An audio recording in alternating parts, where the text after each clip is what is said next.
Hey guys, welcome to Indie Spotlight, where I get to talk about a book published by a self-pub or indie author. I myself am an indie author and I have self-published my own graphic novel series. Now I am working on the Idun Trilogy, which is my YA fantasy dystopian coming-of-age brother and sister dual POV story. Book 1 came out this past January and Book 2 is due to come out in November. If you'd like to pre-order that, you can actually go to www.ko-fi.com/HaloMoonStudios and pre-order it from me and be one of the first to get an advanced copy. If you're new to the channel, I also do maybe way too many projects and have all the things on my list, so welcome to the chaos that is Halo Moon Studios. On with the review. Today I'm going to be talking about Ivar Blood and Steel by Benjamin Baggett. This book was published in 2018 and is, I guess you could classify it as more so an action-adventure, definitely action. I highly encourage you guys to pick up the book and read it for yourself. You may like it, you may not, you may know somebody who would. So let's just promote more indie books and get the word out because marketing is hard. All right, so we're going to jump into the synopsis first before we start reviewing anything, and this is the synopsis from Goodreads. Ivar was a young boy when the unthinkable happened. A coup ripped his family apart and left his father dead. With his beloved city in ruins, his mother, sister, and he are forced to leave as refugees. In a foreign land, he is forced to fight for the regime that helped topple his father's kingdom.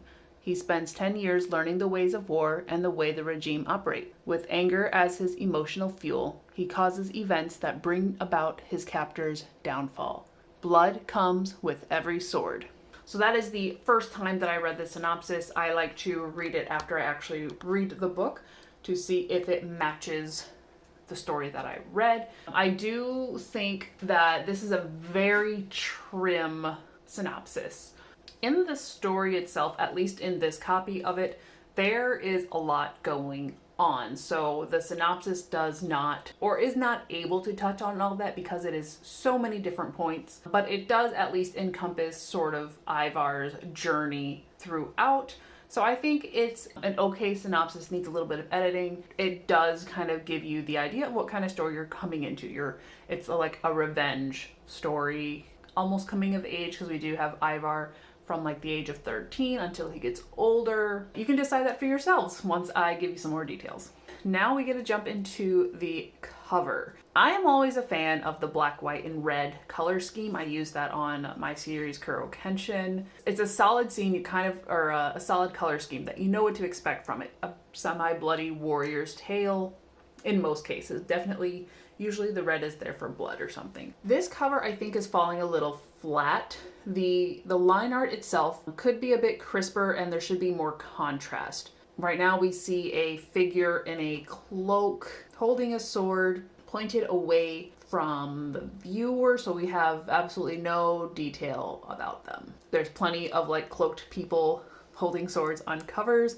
I feel like you can be a little bit more stylistic with this and play with the story. But also, like I said, the line quality here, because everything is the same line weight, there is no strength to it. So it's falling flat. I do like the choice of the font, but I think the spacing on it could be improved and maybe you could play with some sizing. Overall, I think the cover could be stronger because yeah, there's nothing wrong with a guy in a cloak holding a sword. We know what the story's about. I just think that this one could be a bit more bold of a cover to really catch someone's eye. More contrast, a little bit more definition, I think would really improve it. Spacing the font a bit differently so it's not all left, right justified, and then playing with some sizing in there. I like the font though. I do like the font choice. Now I'm going to jump into a brief summary of the beginning of the book up to about the inciting incident and where things get interesting. That way, if you guys do find the story interesting, you can go check it out and then come back for some of the more like spoilers. We start off the story where Ivar has laid out a bunch of guards. He's obviously very, very strong and skilled, and he's killing them. And right before he kills one of the last men there, they give him a paper with names saying that these are the people who actually betrayed you, essentially crippling his beliefs up to that time. So he feels betrayed. And he swears to only ally with the voice in his head, which is kind of tells him to kill everybody, just so you know. After that, when we jump into the chapters of the story itself, we go back to Ivar as a young boy. He's about to turn 13. He lives in the palace of the Princedom of Myrtle, or I guess he's on Myrtle proper. He's your typical young lord who doesn't want to study. He's more interested in combat and like legends and battle history. His father is a really, really good guy, it seems. He does have a younger sister, but we only see her here and there a bit, like typical sister-brother relationship where she's like, I'm going to tell on you. And he's like, I don't care. I'm going to go do my thing because I'm the prince.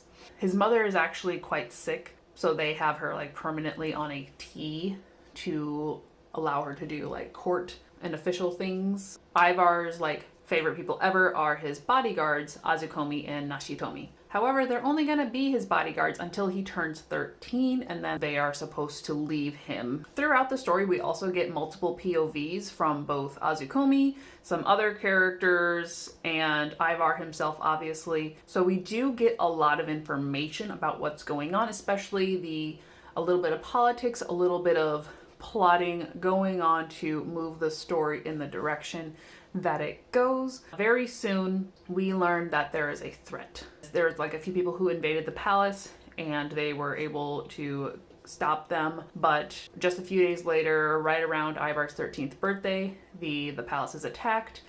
Everybody's trying to escape. Ivar goes running around. He finds his father, sees his father killed, really. After that, is able to escape with his mother, sister, his like, not his tutor, it's like one of the monks, Master Prudel, both Azukomi and Nashitomi, his bodyguards.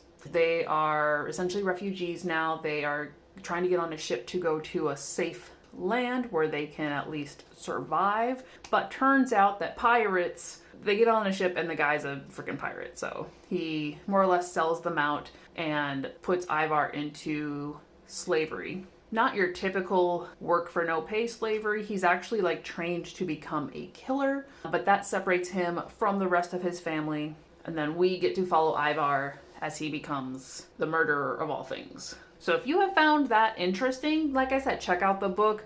It's definitely up the action adventure alley where you have sword fights, a lot of action, a lot of different conflicts going on. So if you're into that, you'll definitely enjoy this story. This book is available on Amazon as print and as ebook, and judging by the Goodreads list, it's available a lot of places. So if you're interested, definitely go check that out and then come back for my unfiltered thoughts. Warning, from here on out there might be some spoilers because I do want to go in a bit of detail regarding the plot, characters, and world building. So if you haven't read the book yet or you don't want to hear spoilers, I'll see you later. If you really don't care about spoilers and you just kind of want to know about the book, stick around. We're going to talk. So the first thing, and I think the biggest thing that we need to address, is the plot for this book.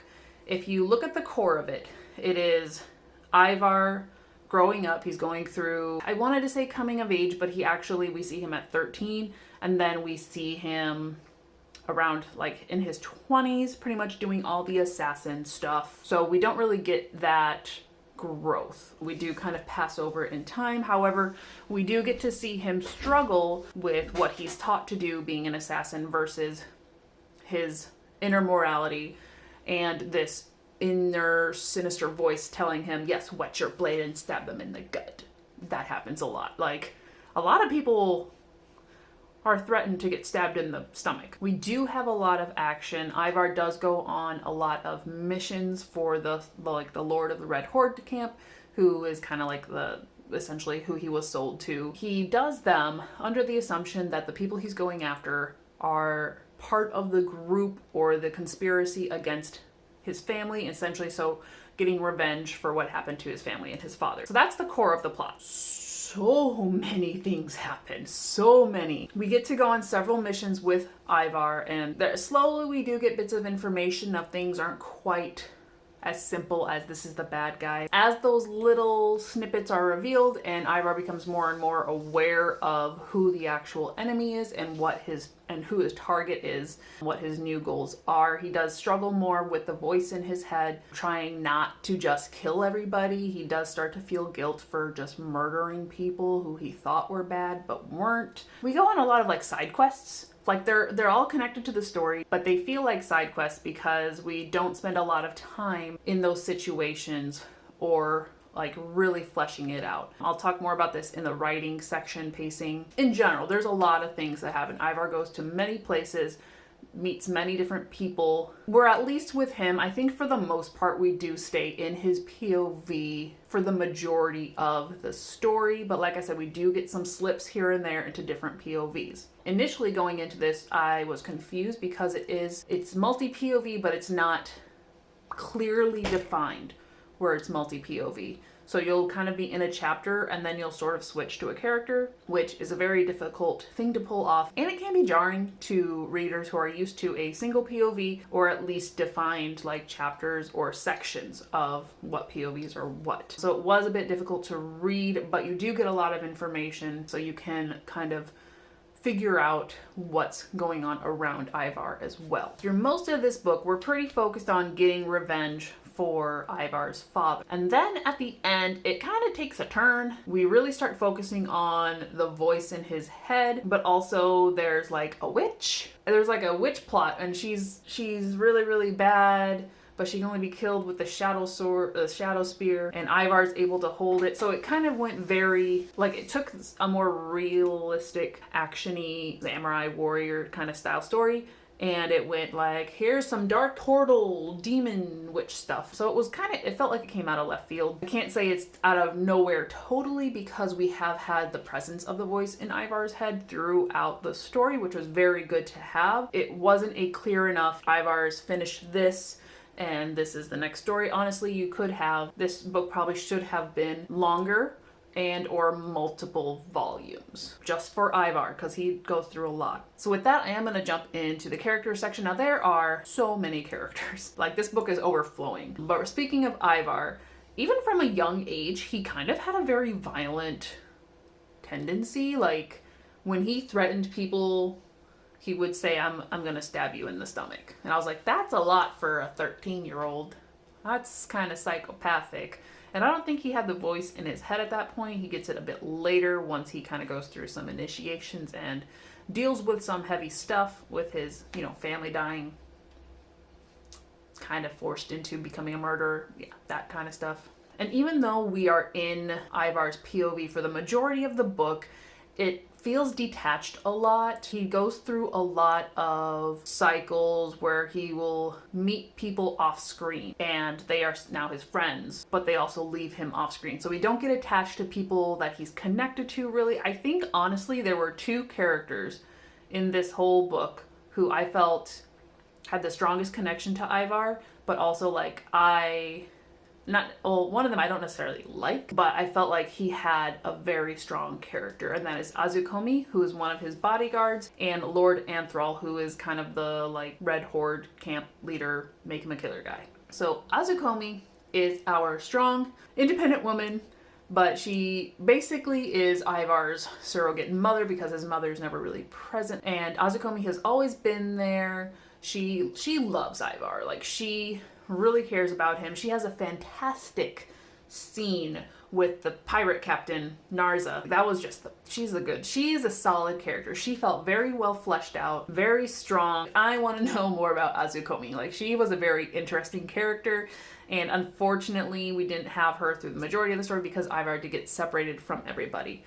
However, after that, when he's in Lord Anthrall's service, initially it just feels like he's the master of the camp, he makes me do things, but there was almost like a hint of not quite a mentor, not quite a father figure, but he kind of cares about Ivar, like it feels like that a little bit. And then Ivar kind of respects him.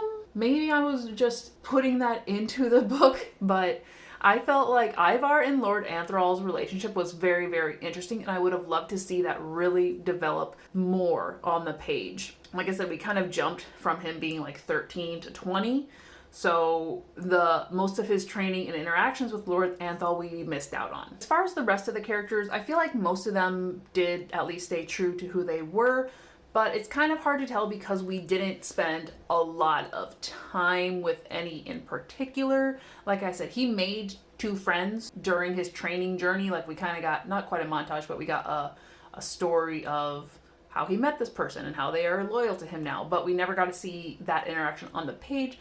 We did get a few interactions with them, and I definitely thought they had potential, but they were not able to stick around. Our bad guys do feel like bad guys. There's a couple who, it's kind of like, whose side are they really on? What are their motives? So it's a bit more fleshed out, and there's layers. But there's certain guys, from the minute we meet them, we know they're bad and they're stingy, and they remain bad and stingier. Okay, so at this point, you might have heard me say a bunch of different names, like Ivar, Azukomi, Nashitomi, Lord Anthrall. Who else do we got? We got Groth, Niels Katana, Jim. There is a character named Jim. Jim is the quartermaster. I think he's literally at the end of one of the chapters and never mentioned again, but his name is Jim in this whole fantastical world. Why Jim? Why? Swinging into world building, because obviously we have a bunch of different names inspired by a bunch of different cultures. Even the locations, we have Myrtle, we have Abroijo, we have Narstal, Ostramitri, and it feels like a cluster of all the things. What confused me the most was the main character's name is Ivar Sylvanus. Everybody else in his family has Japanese names, except for the family name. So his father is Grojinoto, his sister is Sakura, and I can't remember the mother's name right now, but Azukomi and Nashitomi, the bodyguards, both have Japanese names.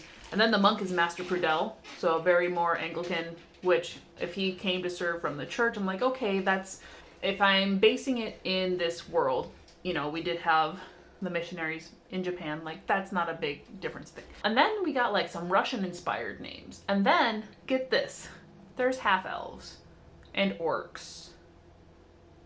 It honestly started to feel like D&D plus samurai. And it was very, very hard to accept it. Not because I'm saying, oh, this isn't real to the world where this is Japan, so they all need Japanese names, and this is Russia, and this is France, and whatever. Because I know that this is in a alternate world. It's its own world created for this story. But the closeness of everything feels very unnatural. If we look at the map here from the end of the book, there it's the glass aisles, and all of these aisles have a different name and almost a different association with them. You even have the orcs way at the top there, so they have their own little space. We also get like Norse, like Viking culture in there. Like I said, there's French, there's Egyptian, like there's a freaking pharaoh kind of thing going on. It is just too much for this length of a book and for this pace of a story. I am all about having diversity and multicultural and all the interesting points in a story. Like that, the richer you can make your world, the better. However, like I said, this story, the whole thing's about 240 pages. It's not enough to be mentioning 12 different locations, 12 different people and races, and it suffers because we don't get enough information about them without just what we assume from their names, which is not what we want to do. In a way, it almost makes the story like a really good outline for something bigger. And like I said, it could probably span multiple books. That way you do have time to actually go to these places and give a story there, really create it and solidify it. There go with the dogs. Bye. It just felt like too much. And even with that, I still don't know why everyone around Ivar had Japanese inspired names and were like samurai style. Their land was called Myrtle, so not even like really Japanese. And then he was just suddenly Ivar, which is, from someone who speaks Japanese, I'm like, I don't know where you got that. I'm told this happens frequently with like first time writers of fantasy who have all these great big ideas and they don't keep things focused, because it does bring to question from the reader, why are these names not the same but they're the same family? And if it is something that just has an explanation like, oh, his great-great-grandfather was Ivar, cool, that's all I need, because he comes from the Sylvanus family line, and that's obviously not really Japanese. There is a brief, I guess like almost a short story or just like a Sylvanus history at the end of the novel, so it's a little bonus part that goes through some of the history. But it's, in the story, it was just a lot. And the map does help. But like I said, even then, the map, with it being aisles, feels very close together for all those different cultures, even races to be there. And especially like, I think the elves and the orcs really only super minor characters. The palace was raided by a bunch of half elves. There were some orc guards, and like, I don't think they were needed, and I don't think they added to the story. I think it only added more. As soon as I read the part where it was like, and 6 half elves, I was like, where are we? What happened? I was not prepared for half elves. And it would be something if like some of the servants were elves, or we had like slowly gotten pieces of like, elves are normal in this world. It was hard to keep track of. I tried to write down as many names as possible. Like I said, there were so many, not only character, but locations referenced, which again, all of these details I think create a strong world, but we needed more setup, more chances to experience them, so make them feel like they're more than just a name being thrown out there. The author also does have other works set in this universe, so I believe they probably are touching on these things here and there. Even then, as a single work in itself, there's so much going on. I think it's overwhelming for the reader just to deal with all the different names and remember everybody in all of their roles except for Jim. I'll remember Jim. This last bit regarding the writing and editing, I'm only going to touch on briefly because it is not my area of expertise. I still have issues with commas, so I understand the struggle. There was a lot of good writing, a lot of really good descriptions, and I thought several of the conversations where we were actually interacting with core characters. Several of Ivar interactions with other characters were really good. Like, I really liked the dialogue there, describing certain scenes, even in the end where I was like, I don't know what's going on with this whole witch stuff, but the descriptions in there were really, really good. It just came down to the book needed some more editing. I can understand editors are expensive. I cringe every time I have to reach out to mine. I love her, but I hate spending money. However, I make sure I get another eye on it. There was a lot of typographical errors, not just in sentence structure, but also somebody blew the horn. And instead of it being blue, B-L-E-W, it was blue, B-L-U-E. So that was kind of like just a miss. And those corrections, I feel like you can check on your own. They're not gonna be flagged if you just pop it into a Microsoft Word document often, or even Google Drive, because if it's like, hey, this word is spelled correctly, but even though it's the wrong use, 9 out of 10 times it doesn't catch it. So you have to reread your document to catch those things. There were also a few inconsistencies with how many years had passed, how many scrolls that Ivar had got. There was a lot of 8. There was 8 guards, and he took down 8 guards, and he was flanked by 8 guards. And I was like, why is this obsession with 8? Inconsistencies, but also repetition that we could address by a couple more rounds of edits. Beta readers even can help point those things out. And in regards to the prologue itself, after I read the story, I actually went back through the ending to see, because I wasn't sure if there was a moment that we could equate to what happened in the prologue to set off the change in Ivar's approach. And I don't think it was clear enough. And this may be part of the editing. It may have been just a miss, or assumed, or kind of like approached differently. But I think because the prologue was a very defining moment, and it definitely incites like, okay, we're pissed now, we're gonna do the thing. I didn't feel where that moment came in later in the book, and it felt like it should have been something that came in. It wasn't just like 700 years ago this thing happened. It was a later moment in time prologue, and we went back in time, so we should have come up to it. My last bits regarding the writing is the author does tell instead of show a lot. We get the whole like how he trained, how he met certain people and became friends with them, and what happened to them after. With as much stuff that's going on, I can understand why we had to be told things instead of shown them, because it would make it super, super long. However, I would appreciate if it was much longer and I got to see these things, especially because the 2 friends that he makes, right? We get a couple paragraphs kind of saying when he met them and they became his loyal friends.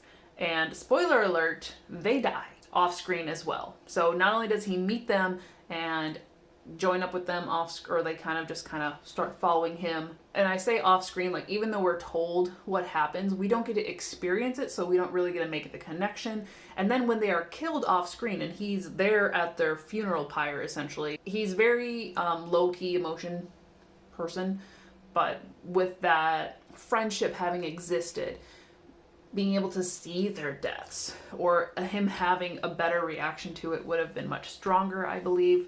I'm just on the side of like building up character relationships and really hitting those emotional points with good and bad events happening in real time, not just as a recap or a like a gloss over paragraph. So a lot of telling. The showing bits were very good. Again, it was just more came down to grammar and spelling errors that kind of made the reading difficult, but I was able to make it through the story, and correct me if I'm wrong, but I figured out the plot. We have a few more things in there. So overall, I think this book is a good start. It does feel like a very early draft or like a very fleshed out outline. And I say that just because we have so many different parts, like I said, different parts of the world being mentioned, different scenes and different quests that Ivar goes on during his assassin time. It just felt like we could have gotten a lot more out of it, possibly made the book itself longer or multiple books, so we could have a focus like this is Ivar's coming of age and him growing up and becoming the super awesome killer that he is, and then the more revenge focus where he's working with Lord Anthrall, thinking he's going after the bad guys, and then is betrayed, and then if you wanted to even do a third, to have the ending climax with what would be his redemption arc, more or less, where he's trying to do things better, he deals with the witch, and then we get a nice little fallout with the Sylvanus family being resolved, that whole curse and prophecy that came out of nowhere. So I think there's just a lot of potential here to make things more fleshed out, and that would really strengthen the story. And then just cleaning it up to the best of your abilities. Like I said, if you can't hire an editor, saving the money is worth it. But also you have to teach yourself to a point how to correct certain things. And then experimenting, trying different things.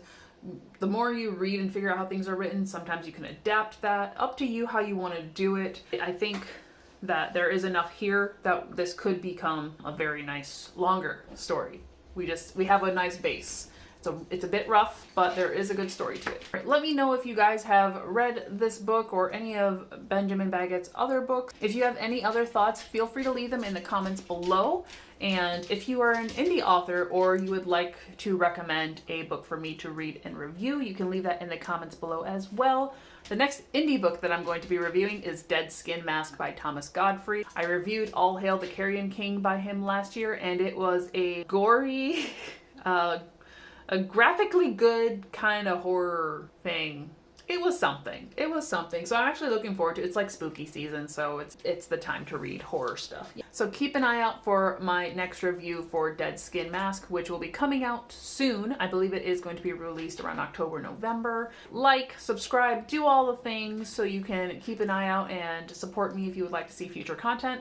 Also, I have a book sale starting on the 10th, so it's actually going to be starting this coming Monday, and that'll be for my book, Tower of Dogs. It has gone from $13.99 to $9.99 for the paperback, and then the ebook is down to 99 cents, and that will be on sale until November 12th, which is when the second book releases. There will also be giveaways going on each week, and they're going to be on different social media platforms. So I'll have one for TikTok, one for Instagram, and one here on YouTube where you can possibly win a hardcover.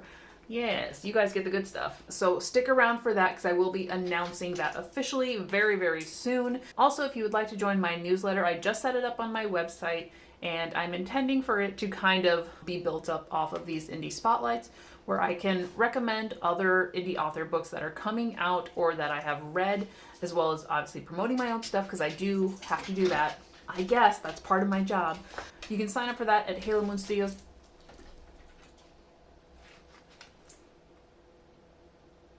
I'm not done, buddy. Excuse me, can we get off so I can finish the video? So you can sign up for that newsletter at halomoonstudios.com. Thanks again for watching, and I'll see you guys in the next one.